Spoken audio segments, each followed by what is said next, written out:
Come on!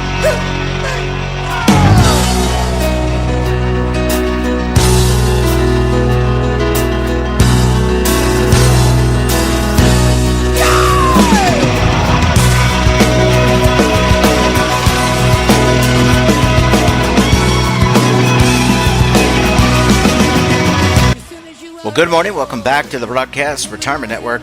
I'm Jeff Snyder. This is BRN Sunday for Sunday, June 4th, 2023. We've got members of the media, academia, financial services, and government standing by as we break down and analyze all the news and key events for the week. So sit back, relax, enjoy this episode of BRN Sunday. The same old story. Oh, turn some pages. Well, we're going to kick off the show as we always do with a look at what's happening on Capitol Hill in terms of litigation, regulation, legislation, arbitration, mediation, everything and above, anything within Asian. You know, we can always count on the legal eagles. Today we're joined by Kevin Walsh. He's one half of the legal eagles. He's also a principal with Groom Law Group. That's an employee benefits law firm based in Washington, D.C. Kevin, thanks so much for stopping by the program this morning. It's always good to be on the show, Jeff. You know, and as the summer heats up, it's surprising that the regulatory agenda seems to have cooled down. Yeah, that is surprising. I know I was talking to my mother in Baltimore today, and it's like 90 degrees, and my father too.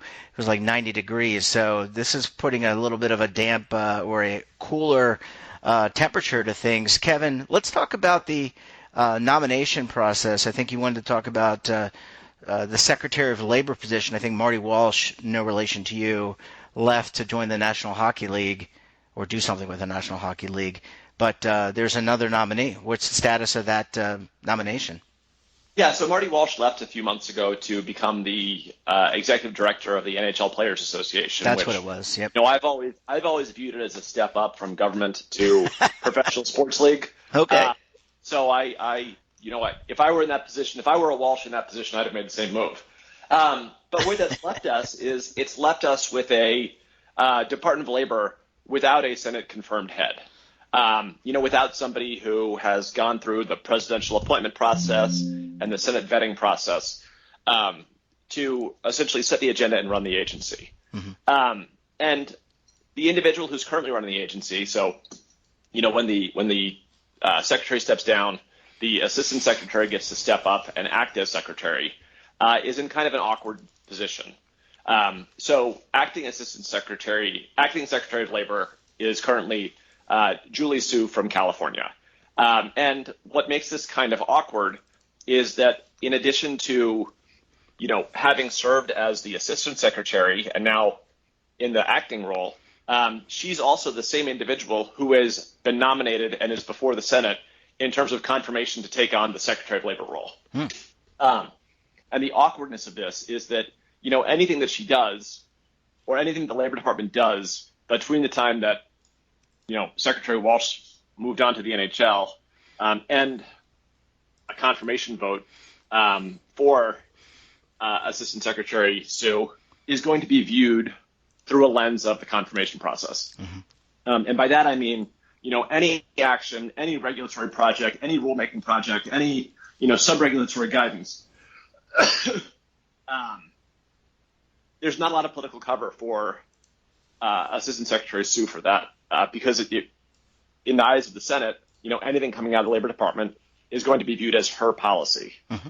And is only going to make the confirmation process tougher because, you know, all the policies that everybody agreed on, you know, those were all enacted years and years ago. At this point, we're limited to largely policies that are you know, have proponents, have opponents. And where this has left us in the ERISA land is we've been hearing that, you know, Secure 2.0, we've been hearing about conflict of interest, we've been hearing about a final QPAM rule, we've been hearing about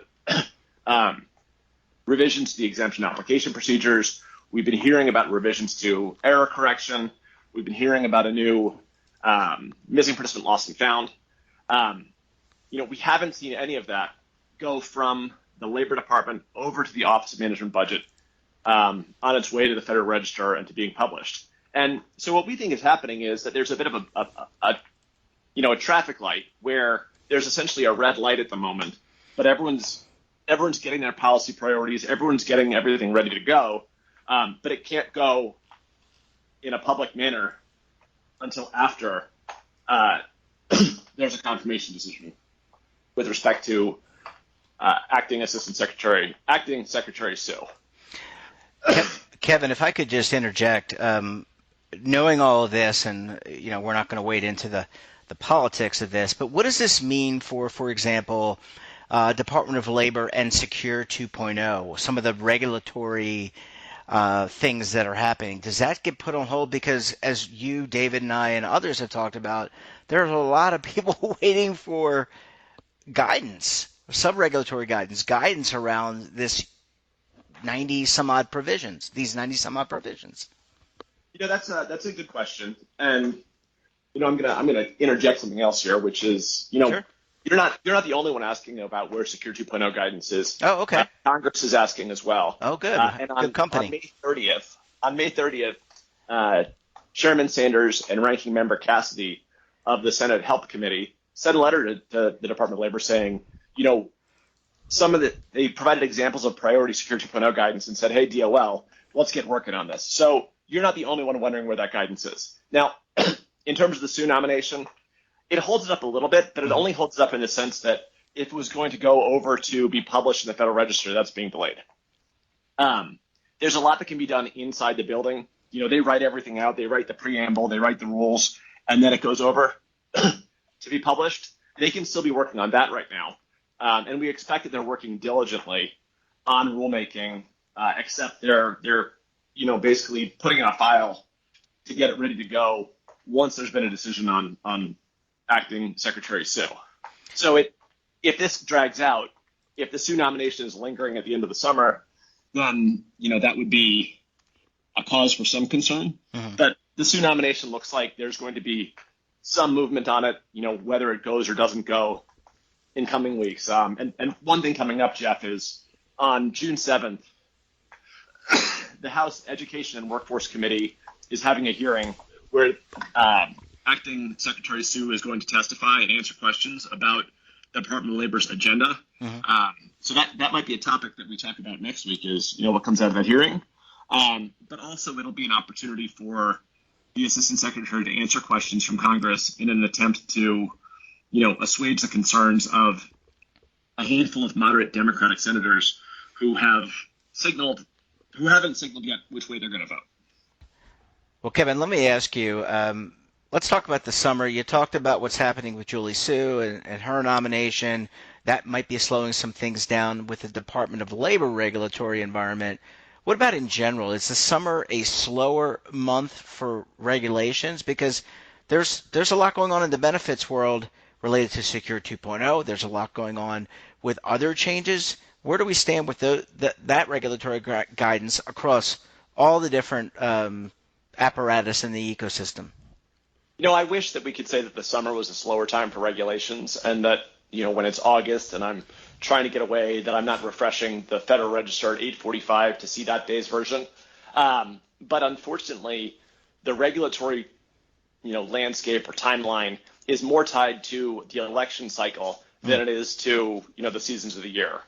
And the year before a presidential election is actually one of the busiest times typically. And that's because, if you have a rule that hasn't taken effect before there's a change of administrations, then a new administration typically puts a pause on all rules that haven't taken effect yet.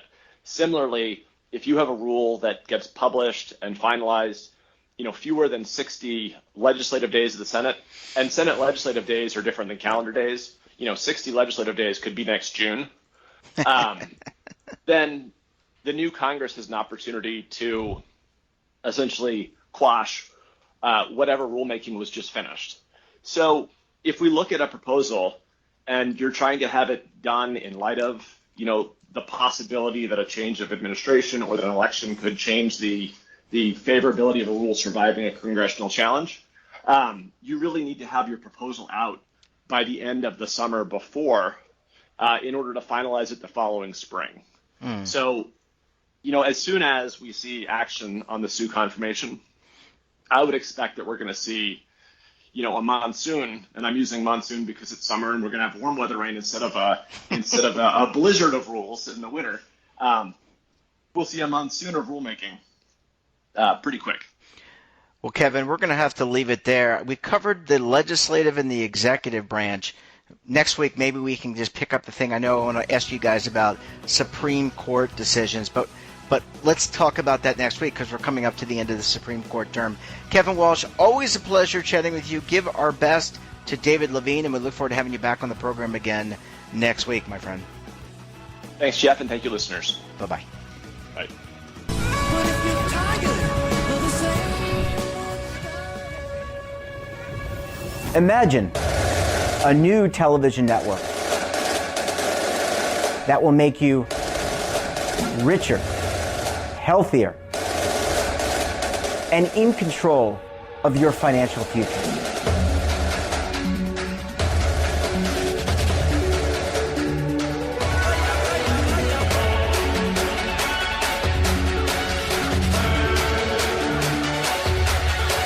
This network is for the policewoman in Nashville, Tennessee, the baker in Dubuque, Iowa, the teacher in Lexington, Kentucky. We want to make the idea of savings and retirement culturally relevant. But what do you see as a defining issue of the midterms? Especially for the smaller businesses. I mean, they are the lifeblood of the American economy.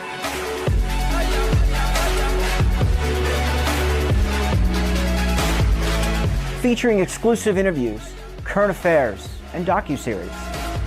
33 years old, you retired early. The philosophy is money only matters if it helps you live a life that you love. But you got to start thinking about retirement as soon as you get in. The Broadcast Retirement Network will drive very high engagement with premium partnerships. So this isn't retirement and savings for your parents or grandparents. This is for all Americans. And we're going to change the way you think about money.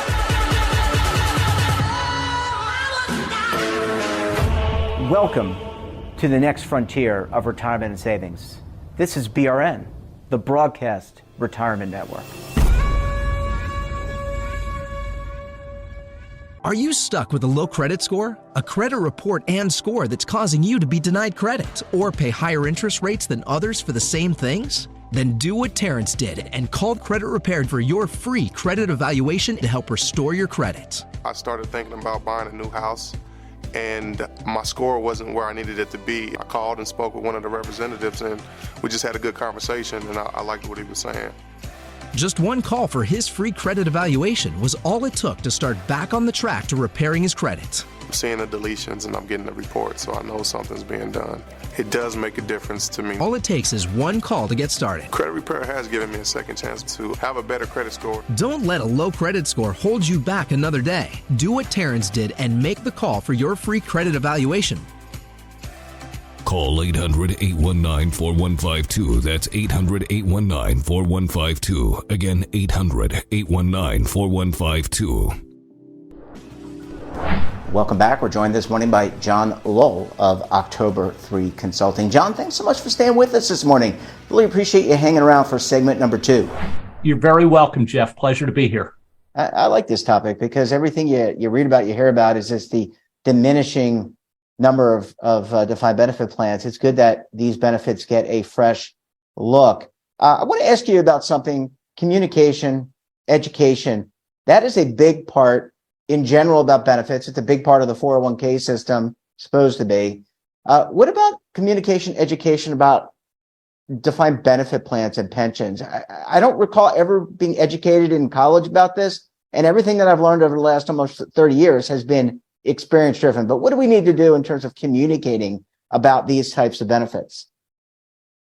That's a great question, Jeff. And a lot of the challenge with communicating defined benefits is really in the choice of words, at least in my experience. There are some words in communication that really seem to work, and there are other words that really don't seem to work as well. Now, understand, I am not a professional communicator. I'm an actuary, but I do work with communicators, and I've seen benefits communications over time in my nearly 40 years in this business. I've seen benefits communications that really resonate with employees, and I've seen some that don't resonate as well. As an example, if you were to ask employees what it is that they want out of a retirement benefit, one of the things that you will hear very, very frequently, in fact, I think you might say it is a buzzword or buzz phrase these days, is guaranteed lifetime income. Guarantee, it feels really good. Lifetime income, meaning you're not going to outlive your stream of payments that you're getting, sounds really, really good. Now, for a technical person, one of the things you might think is, well, isn't that an annuity? When you test those two words or sets of words against each other, though, if you go to a group of people, and this is particularly true, it seems, among, Gen X and baby boomers, a little bit less so among the younger generations because they don't necessarily have the same connotation attached to it. The word annuity has really, really negative connotations for some of those people. But if you tell people, I'm going to give you guaranteed lifetime income, which, by the way, you that's what you get from an annuity. One of them really resonates, the other one doesn't. One of the curious things that I've observed as well, and I've seen some data on this, is that as those millennials and Gen Zs start to age, they have more of a fear of that annuity word. And they like the sound a whole lot better of guaranteed lifetime income. So I think it's the closer and closer that you get to the need for that lifetime income, the more that A word and its ties to the industry that it's coming from seem to have a negative connotation. And the more that whole feeling of a guarantee and knowing you can't outlive it feels really good. John, just to follow up on that, I mean, we have talked to many in the retirement industry about the annuity or the lifetime income component on the DC plan. How does that differ from an annuity or from the guaranteed income from a DB plan? Because one, in my mind, unless it's in plan, it's a bolt-on, right? So as you accumulate, then after accumulation, you get to what's called now we're getting nerdy, but decumulation, and that's where this bolt-on comes. But what about the comparison with the DB plan? How are they the same, and how are they different, or are they the same? Well, they're the same, Jeff, in what they provide. Ultimately, they are both providing a stream of payments beginning at some date and ending at some other prescribed date, which is often either the date that you as the recipient of the annuity or that your beneficiary as a contingent recipient of the annuity dies. So they keep going until that ends. Where they're very different, though, is where the benefit or where that annuity payment is coming from. If it's coming from the plan, then what's happening is it's being paid, and the plan has got a lot of what we might think of as risk pooling. So while a plan might lose money on an annuity payment that it is paying to you, it might make money on an annuity payment that it's paying to me just because you might outlive me. In the case of an insurance company, so if you have a 401k account balance and now you take a distribution at retirement and you buy an individual annuity, well, the annuity provider doesn't want to lose money on your annuity. So they have to be particularly risk averse at that. And not only do they not want to lose money, they happen to be in business to make money. That's not necessarily a bad thing. I mean, we would expect that when somebody goes into business, they expect to make money. So not damning an insurance company for doing this. It's what they do. So with those two things in mind, the cost of an individual annuity is meaningfully more than the cost of the same payment from a defined benefit plan. If we're looking at group annuities, on the other hand, there is an element of risk pooling. And so there, the difference in costs is probably a little bit smaller, but there still is a difference in costs. The insurance company is still very risk averse, and they're in business to make money. Yeah. Well, John, I mean, obviously this is a continuation of a long-standing conversation. It seems to be one that more and more plan sponsors are going to think about. And look, this is a great conversation. It's one that plan sponsors should have when they're sitting around the table discussing their employee benefits. John, we're going to have to leave it there. Really appreciate you joining us on the program, and we look forward to having you back on the program again very soon. Thanks very much, Jeff. Appreciate it. And that wraps up this episode of BRN Sunday. Have a topic of interest, someone you think we should talk to, drop us a line. And don't forget, for all the latest curated news in lifestyle, wellness, finance, tech, so much more in all in one place, check out today's edition of our daily newsletter, The Morning Pulse. Want to search our archives, check out our latest content? Well, visit our website and, of course, all of our streaming partners. We're back again tomorrow for another edition of BRN AM. Until then, I'm Jeff Snyder. Stay safe, keep on saving, and don't forget, roll with the changes.